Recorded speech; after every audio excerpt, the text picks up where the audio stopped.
Hi Star Fam, welcome back to Reading for the Collective. I took some time off and I'm back.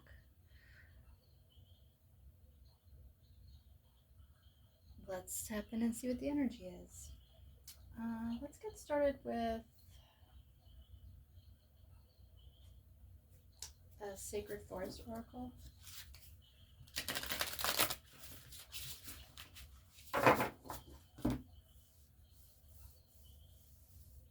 Hope everybody's doing great.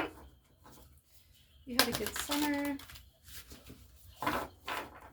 Staying cozy as the weather changes. Alright, Most High God, what does the collective need to know today?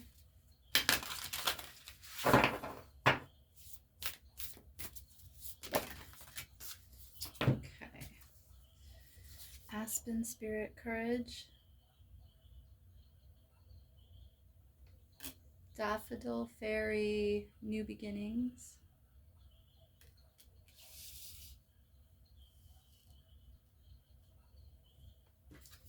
Bear Spirit Healing.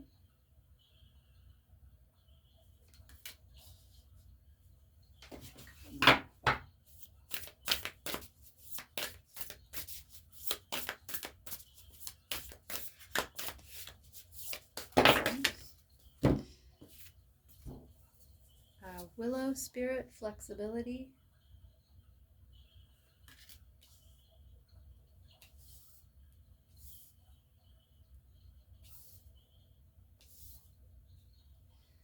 Wise Woman of the Grove Grace.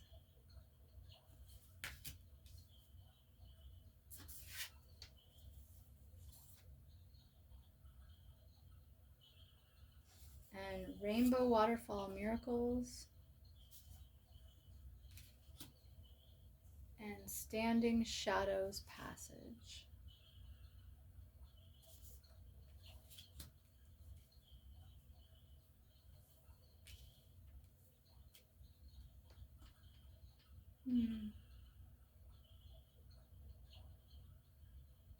Okay, so collective, it looks like you are being courageous as you step into a new beginning, which is going to help with your healing. Um, there's a need for flexibility, or maybe you are exhibiting flexibility in your thinking and your choices in your life. And that leads to Wise Woman of the Grove Grace. These are clarified by miracles and passage. So, whatever it is that you're planning to move into, this new beginning, there's going to be miracles. And the healing and the flexibility will help with the passage. This is reminding me of Outlander. I don't know if you guys have seen Outlander, but it's pretty crazy. But yeah, so in Outlander, she travels through the stones back in time and she meets her soulmate, her true love, whatever. And then there's sort of a back and forth, but the idea is that the stones can allow you to leave one reality and pass into another, or maybe change timelines, move beyond time and space, limitations of the 3D world.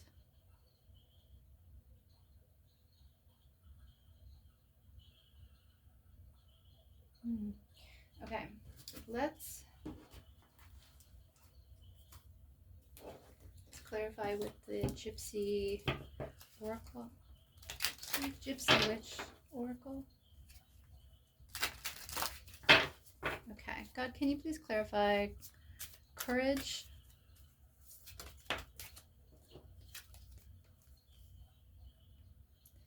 The bride ensures for a single person the fulfillment of their highest aims when near, if distant, turbulent married life.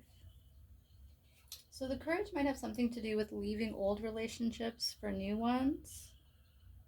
And maybe it's a question of what you want. So maybe you weren't getting what you wanted or what you needed in the past in your relationships.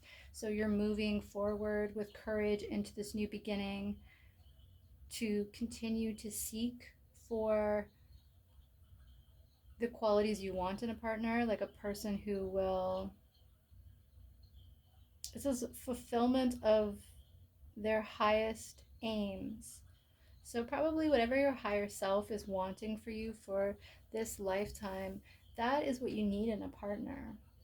And if in the past you haven't had those needs met, then it can take courage to move forward into new beginnings and not, because the past is familiar. So, you can be looped into mourning the past more than you're celebrating the future, which Spirit doesn't want you to do. So, move forward with courage into that new beginning. Can you clarify new beginnings?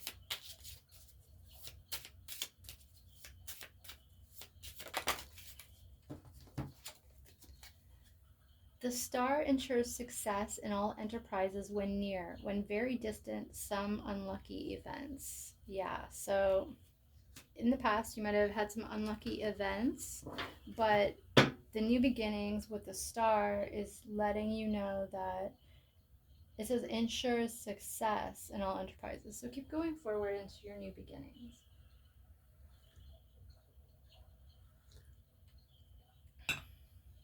All right. Can you clarify healing, please, God? What does the collective need to know about healing? Oh, we got two. The letter is a sign of good tidings when near, and when touching indicates unexpected good fortune. So part of your healing might lead you to good fortune. There. And the mountains. The mountains nearby indicate the presence of a mighty enemy. Yeah, so you're probably healing from your enemies. It's interesting, like, on this journey, I knew from a very young age that I had a spiritual calling in this life, not because of my psychic gifts, which I did have, but I feel like with my psychic gifts, I would see stuff or hear stuff and I would tell the people in my life, and they would just gaslight me about it. And I didn't believe what they said. They didn't convince me that I hadn't seen it or hadn't heard it, whatever it was, whether it was a ghost or whatever. But it did make me realize that you can't tell people everything that you see and hear because they don't necessarily see and hear it or want to see and hear it, which is another big thing. Like grown-ups, a lot of grown-ups don't want to see and hear beyond the 3D. They purposefully choose with their free will to remain cut off from the other higher dimensions and I guess the lower ones too, but they don't want to hear it.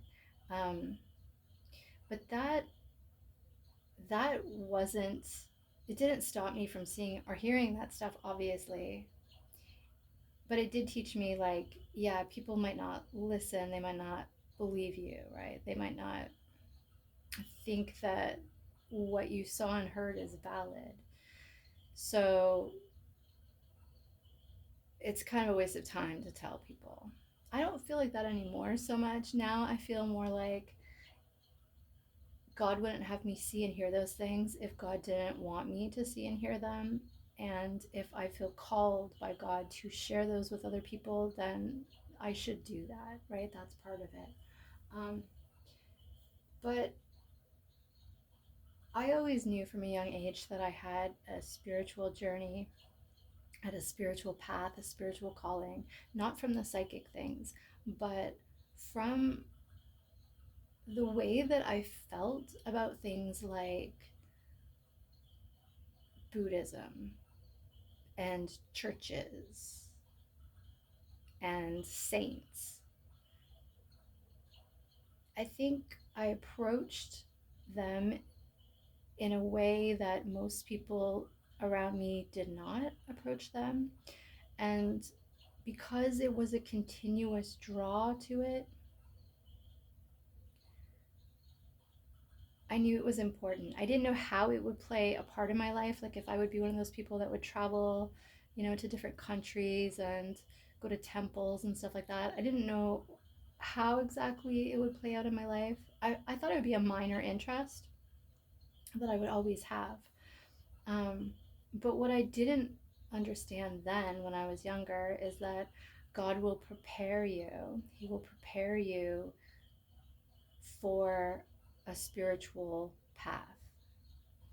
And when you rise to the level that you step onto that spiritual path in like a professional way, not necessarily a job way, but like you accept the call kind of thing, um, that the people around you who have made different choices for this lifetime will act as obstacles in your path. Because it's one thing to have the people around you not support you. That's heartbreaking. That's very sad. And it really makes you realize like who your real friends are, right? But beyond that, the fact that a lot of the people in your life allow themselves to be weaponized against you. You know, they allow themselves to listen to um, listen to whether it's people or whether it's spirit beings or whatever, encourage them to block you, take from you, attack you. That's something that I wasn't aware of. And I mean, they say new levels, new devils, right? But when the people around you are being, sometimes the people closest to you are choosing to be low vibrational with their free will, and then they are choosing to listen to these negative ideas about, you know, doing bad stuff to good people, hurting people, blocking people, stealing from people, whatever, and then they do it sometimes in groups. You just don't expect that when you're on the spiritual path. And so what happens is after many instances of betrayal, Judas level betrayal, you begin to realize that, and you look at them differently. You begin to realize that the people in your life can be, they can be your teammates, they can be your partners, they can help you, they can support you, they can encourage you, they can help pave the way for you forward, or they can choose to block you, steal from you, attack you, gang up on you, try to destroy you. All these insane things you would never think people around you who you have been good to would do to you, but they choose to do that. And after many times of that happening and many years of that happening, because the thing is, your spiritual path is part of who your soul is. It's part of who you are at a deep, deep level. And to have people around you act as obstacles for you when you're just fulfilling your own destiny by being your true self and walking on the path that is meant for you, it's disheartening. And it can lead to a lot of um, emotional scars, a lot of trauma, um, a lot of even damage to your life, because like if everyone around you or even some of the people around you are untrustworthy, attacking you, working against you, whatever, you can feel that emotionally. Like you can intellectualize it and just say these people are doing wrong things, they're being bad people, they're untrustworthy, I can't trust them, I can't be around them. That's logic. But there's an emotional side to it too, where it can cause a lot of damage. And as you go forward, you're going to need to keep picking yourself up, dusting yourself off, and healing everything that you went through. All the betrayal trauma, all of it, right? And if you don't know what betrayal trauma is, it's a special kind of trauma. So you might want to look into that if that's something that resonates with you. But what I'm seeing here is that the healing is going to lead to good fortune. But the healing also has something to do with enemies who have been standing in your path as obstacles. Like it's the mountain card. So, what is a mountain, right? It's imposing, it's large, you feel small compared to it. And if you want to go past it, you generally have to climb up over it, which is deadly and a lot of work. So, I think the collective can climb any mountain, obviously. But the point is, having to go through those things is difficult. And with the whole new levels, new devils thing, as you move upward and on with your life collective, you're gonna have to keep healing. You're gonna have to. We probably heal in a spiral until we die, and that's okay because the more healing you do, the less difficult it is to do, right? But it's right in the middle of the reading. So this is the thing. As you do the healing, so comes the healing, right? As you prosper and move up in life, new levels, new doubles, you might find people in your life turning on you. You might find people you once found comfort in don't have your best interest. You might find new people coming in to try to create partnerships, but only to screw you over or something. So keep doing what you need to do and keep focusing on you, but be aware that the enemies are just obstacles like the mountain. Okay, now let's look into flexibility. And if you're like me and you are a very spiritual person or a very psychic person, um, part of the healing work that I had to do with past lives and Judas' level of betrayal. And it had to do with my spiritual profession and my gifts. So I did that a while ago. So when I was leveling up and I was having new people betray me and people around me turn on you, because these entities will basically find low vibrational people around you and move through them and work through them. Whether the people are conscious of it, I don't know. But it's difficult to continually deal with. So even as you go forward into whatever new beginning you have, the same types of things might happen, but you'll be better prepared to deal with it because you've done the healing work.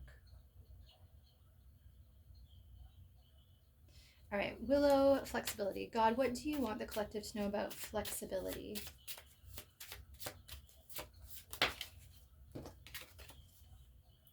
The lilies. The lilies forecast a happy life, but family sorrow if surrounded by clouds. Lying above the person signifies virtuous life, but when under indicates immorality. Okay, so I'm thinking it's happy life. So the flexibility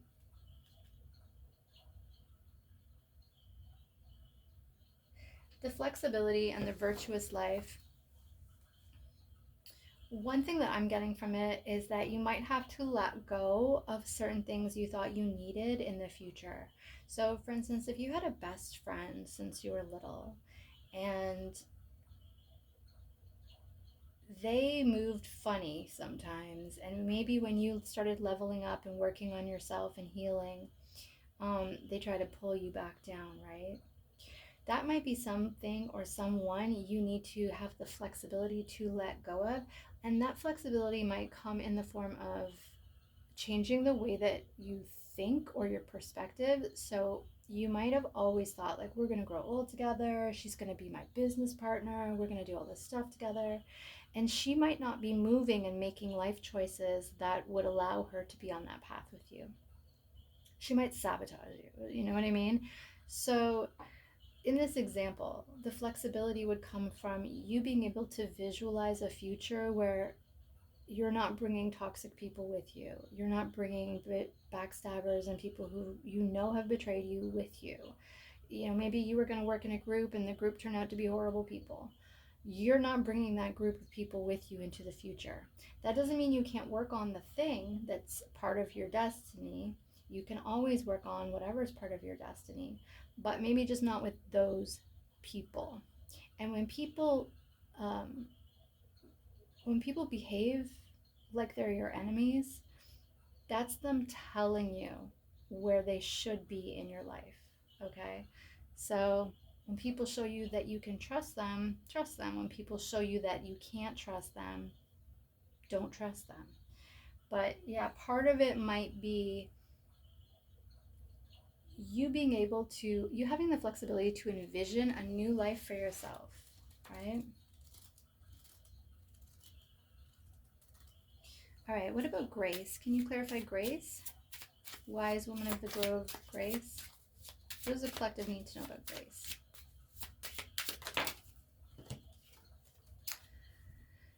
Amor. Amor is a sign that someone is looking at you with great love and longing. So you might meet someone new or develop a new relationship with someone in this future path. The moon, when near, is a good omen. It predicts fortune. When distant, in exposure of your secrets. So you've got love, you've got a good omen, and clouds.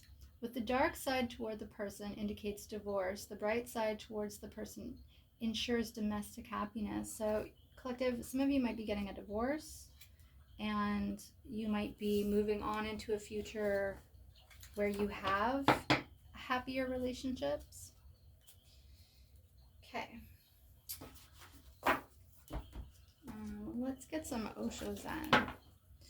God, can you clarify miracles for the collective? What does the collective need to know about miracles? Clinging to the past. Totality.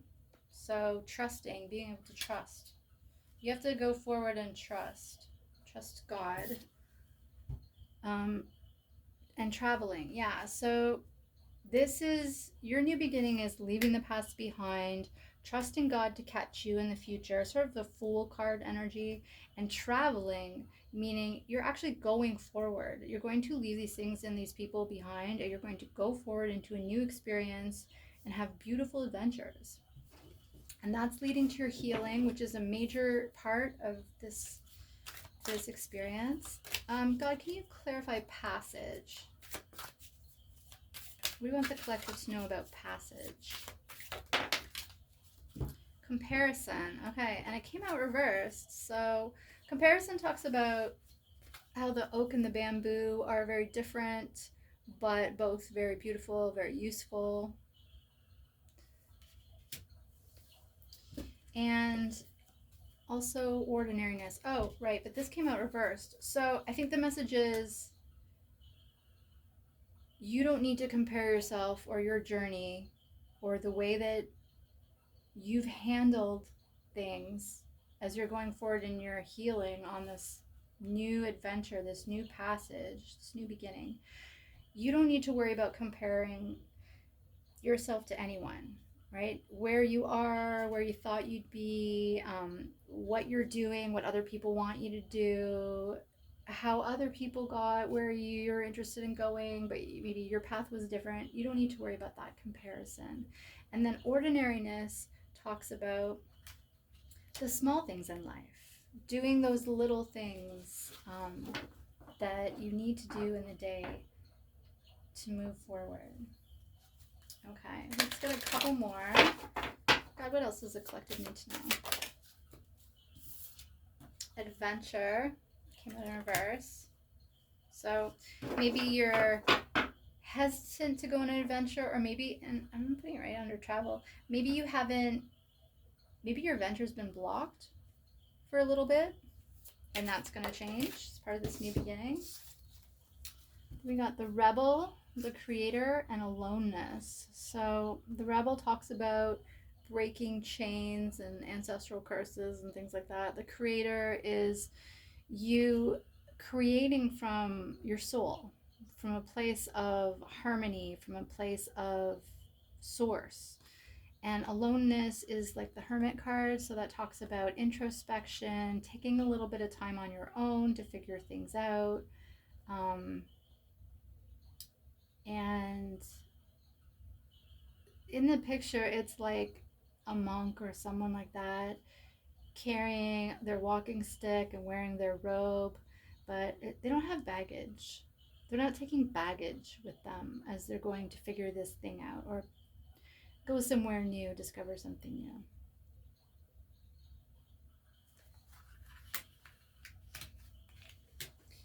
All right, and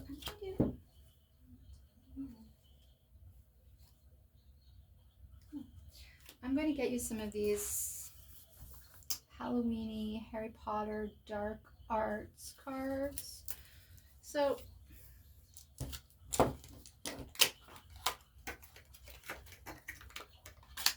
haven't used them before, so I'm not really sure what kind of messages are in here, but we'll figure it out. Okay, God, please cleanse and bless these dark art cards, and please help us use them to figure out what the collective needs to know. So maybe we'll use these as cautions. So what are some cautions for the collective as they begin this new journey and they go through their healing process and they use flexibility to let go of past ways of thinking? Narcissa Malfoy. She has great hair. In the Harry Potter films, Narcissa Malfoy, mother of Draco and wife of Lucius, must navigate a world under Voldemort's rule. Despite her associations with the Death Eaters, Narcissa's allegiance rests with her family. This becomes evident in Harry Potter and the Deathly Hallows Part 2, ultimately placing her son's safety over Voldemort's success. So you might have been dealing with people who were being called by the dark side, and they were supposed to choose their people over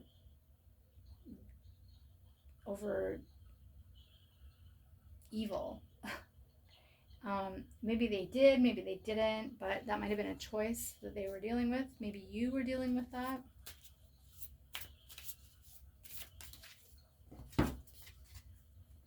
The Laceration Curse, Sectum Sempra.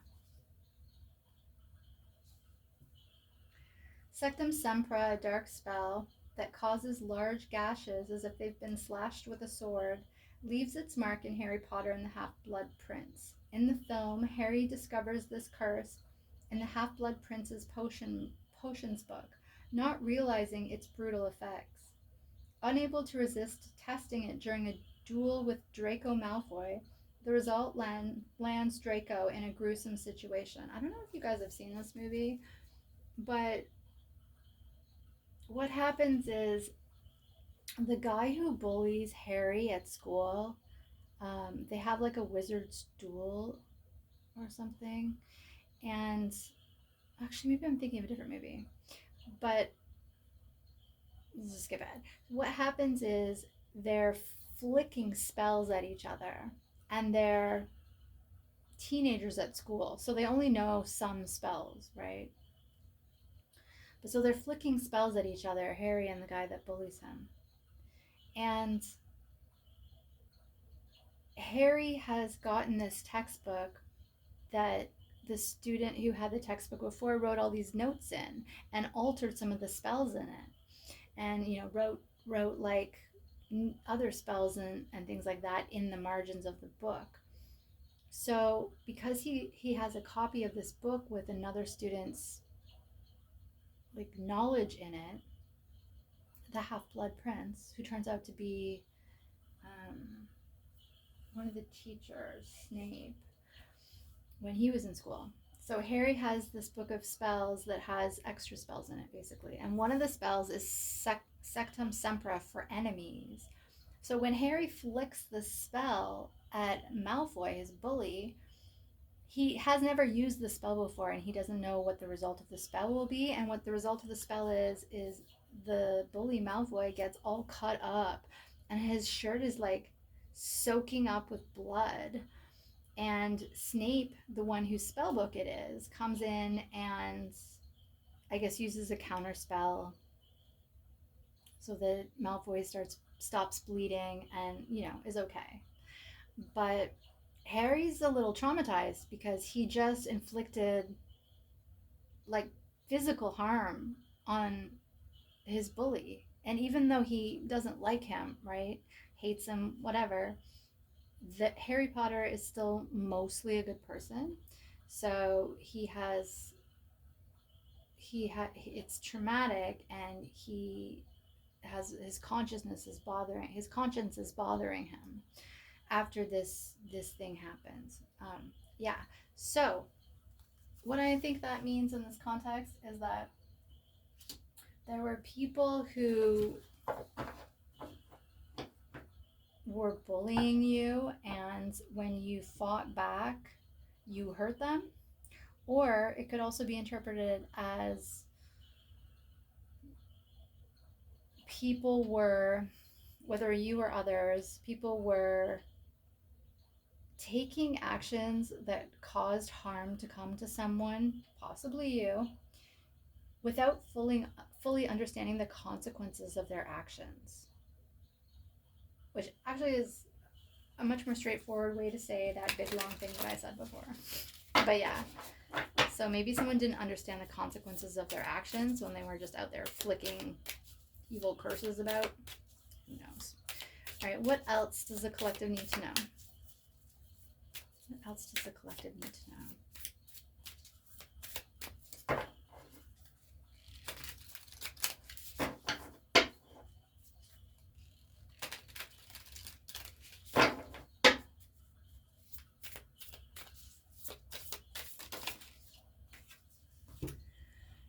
Igor Karkaroff.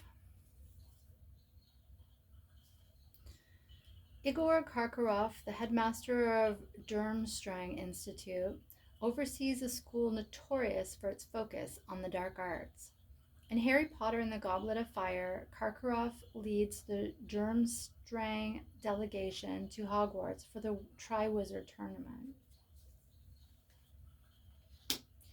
I think what I remember about Karkaroff is that he had a bad reputation, but Dumbledore, the headmaster, showed him respect and kindness. So maybe you were dealing with someone who had made bad choices in the past and possibly had a bad reputation. Or maybe people were saying that about you.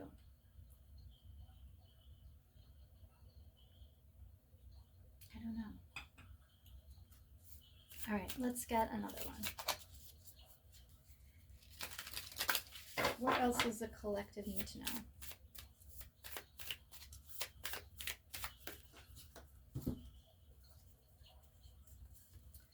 Opal necklace.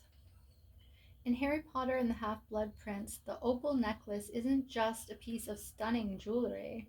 It's a deadly artifact, brimming with dark magic.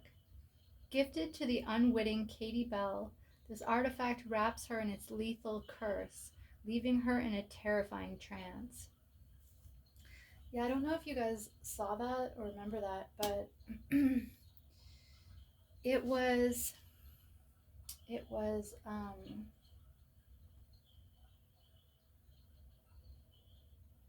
I think it was Malfoy.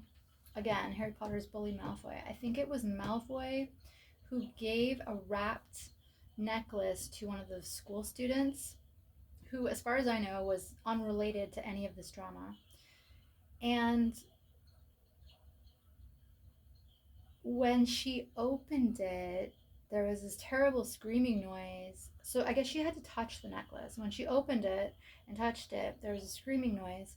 And then she was levitated into the air and looked absolutely terrified, and then dropped to the ground. She was taken back to the school and to the hospital, and the teachers and the nurses were working on her healing. But the issue in the movie wasn't just that a student had been in contact with a cursed object, it was also that the plot was that, yeah, it's kind of weird, it doesn't really make sense. But the plot was that Voldemort was trying to use the bully Malfoy to attack Dumbledore at the school because Malfoy went to the school and his parents were Death Eaters, part of Voldemort's dark cult, right? So instead of attacking Dumbledore one on one, which Voldemort should have done, but he didn't, he had a child or a teenager try to poison Dumbledore with some poisonous wine or something, curse him with this cursed necklace that I'm not sure why he gave to Katie or how Katie came in contact with her, or why. She doesn't seem to have anything to do with this whole drama. But the idea was that this powerful person, Voldemort, was sending these cursed objects and things to a teenager at the school with the headmaster, Dumbledore, and the student, Harry Potter, and trying to sneakily attack Dumbledore through one of his students. Sort of like jumping into a gang, I guess. But it's just very odd. Like, Dumbledore is trying to run a school and keep everybody safe, keep all the kids safe, including Katie Bell, who touched the necklace and was cursed, and and Malfoy, who participated in these things. So maybe, I'm sorry if I'm over explaining if you've seen these movies, but if you haven't seen them, it's just kind of like you might not understand what the scenes that these cards are talking about. So what I'm getting from Opal Necklace is that your enemies maybe have tried to curse you or curse some aspect of your life or even interfere with your life or some aspect of your life. And that instead of doing it directly, like coming up to you and slapping you with a white glove and saying, I don't like you, let's duel, they have decided in the past to go through, or maybe they're doing it now, I don't know, but they've decided to go through relatively innocent people around you, and they found someone basically who's corrupt that they could use and manipulate, and they're using that person to try to attack you or your plans, you know? Which I think is stupid, but I'm not a karmic, so I think a lot of the clever stuff they do to try to mess with other people is a waste of time and energy. And wouldn't you rather spend that on your hobbies that you enjoy than attacking people who you think are your enemies but who don't even remember you exist because they're off living their lives like you should be? Anyway, God, is there any other messages from this Dark Arts deck that you want the collective to know?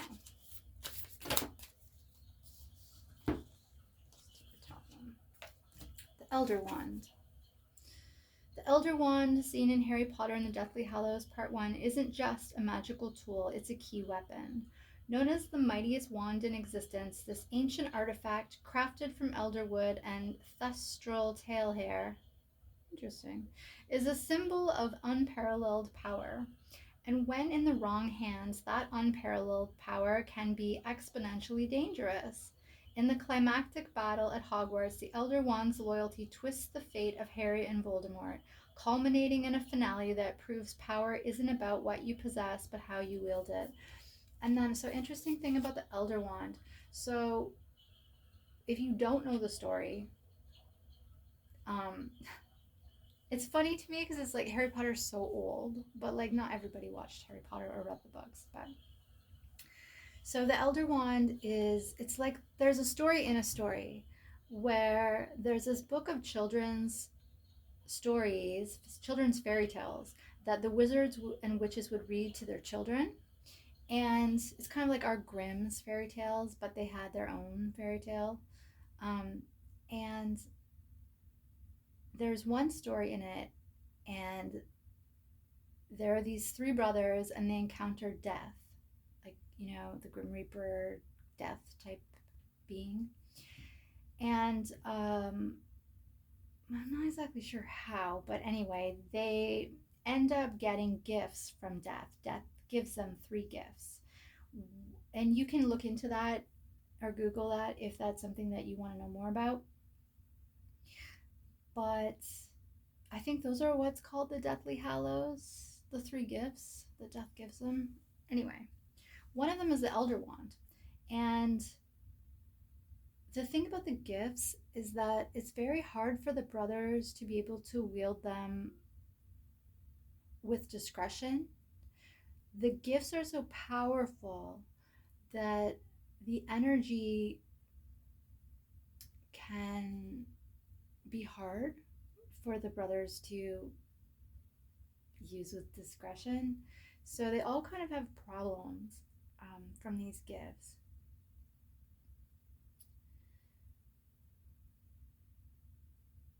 But the Elder Wand, being the most powerful wand, it can be used to control other wands too.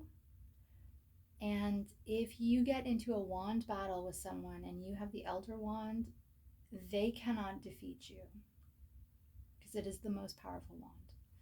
In the movie, what happens is, I think Voldemort takes it from, because it's Dumbledore has it, it's Dumbledore's wand, which makes sense because I'm really realizing as I get older that the reason why some people have powerful gifts and other people have less powerful gifts is because you can't give powerful gifts to just anyone because of the difficulty to use them with discretion and discernment. And the Elder Wand is kind of like that. It's an object that is so powerful that if you don't have a very good heart and you have it, you might decide to use it to kill everybody on the planet and then they would all die, you know? So it's a good thing that Dumbledore has it because Dumbledore is someone who has done a lot of inner work in his life because when he was younger, he did make some serious mistakes. So he has it and then he dies and then Voldemort digs him up. Well, he doesn't dig him up. He lifts him up with magic out of his grave or whatever. And the wand is buried with him and Voldemort takes the wand from, he pries it out of Dumbledore's cold dead hands and then he has it. And he thinks with the Elder Wand, because it's the most powerful wand, that he can go out there and kill Harry Potter, who he's never been able to kill and he can't understand why. And it bothers his ego because he's evil and corrupt. And when you're evil and corrupt, you're not paying attention to your soul, you're paying attention to your ego. So Voldemort thinks now that he's got this Elder Wand out of Dumbledore's cold dead hands that he can take the wand and go and kill Harry. But like God, there is more to the situation than Voldemort is aware of. There is a higher knowledge, there is a higher wisdom here. And it turns out, I know this is taking a long time to explain, but it turns out that Harry Potter actually, as a baby, Voldemort had tried to kill him with a curse. Harry's mom had done a spell of protection from her love to protect him. And what had ended up happening is that when Voldemort did the killing curse on baby Harry, it reflected back onto him like a return to sender. And Voldemort would have probably been killed, except he had done previous magic to tie himself to the 3D. So even though his body technically died, he wasn't actually dead. He sort of, I don't know, it's confusing, but he basically became a spirit. I don't know. But the magic he had done before to tie himself to the 3D happened by accident. And so a piece of himself, a Horcrux, went into Harry Potter. So all these years afterwards, when Voldemort is trying to kill Harry and he can't do it, it's because there's a piece of Voldemort in Harry, like attached to his soul. And so he's trying to kill this child who, or teenager, who has a piece of his own soul in there. And then there's a very complicated thing in the last couple movies, but basically what happens is Harry lets Voldemort kill him. He dies. He goes to heaven. He meets Dumbledore. And then the part of Harry that died was the part of Voldemort that was attached to him. So Harry comes back to life with just his own soul, not that piece of Voldemort's soul attached to him anymore. And from that place of being healed, he's able to take the Elder Wand from Voldemort, kill Voldemort with the Elder Wand, and then Harry is in possession of the most powerful wand in existence. And his friends are talking to him after, and they're like, what are you going to do with the wand? We could do anything with it. We could get whatever we want, kind of thing. And Harry breaks it into pieces and throws it away. Because Harry understands, after everything that he's gone through, that you can't make decisions from your ego, and you can't make decisions from a wounded place, like revenge and all that. That the best thing would be if nobody was able to have the most powerful wand, right? And so that's why he destroys it. So I think collective, that's like a really good analogy of what a lot of the collective has gone through in this lifetime. Like, it's a very important lifetime because humanity has reached this peak where our access to information is so vast, and our desire to communicate with each other and really let each other know what's going on and what we're experiencing is so intense that it's very, very hard for the powers that be to keep us enslaved still. I'm sure they'll try. I'm sure they'll up the ante and do horrifying things. But the collective, we're like if you were going camping with a big group of people and you decided to go for a night walk, right? You'd want to put someone in charge of the night walk who had walked this path many times before and knew where like the roots were and the dips were and the rocks were. So as you're leading the group through, the dark forest to go look at the stars, you have a lantern, but you also have the knowledge of this place because you've done it so many times before. That's what the collective is. The collective are the ancient teachers who have reincarnated to be the guides, because you can't have people who don't know where they're going leading everybody else.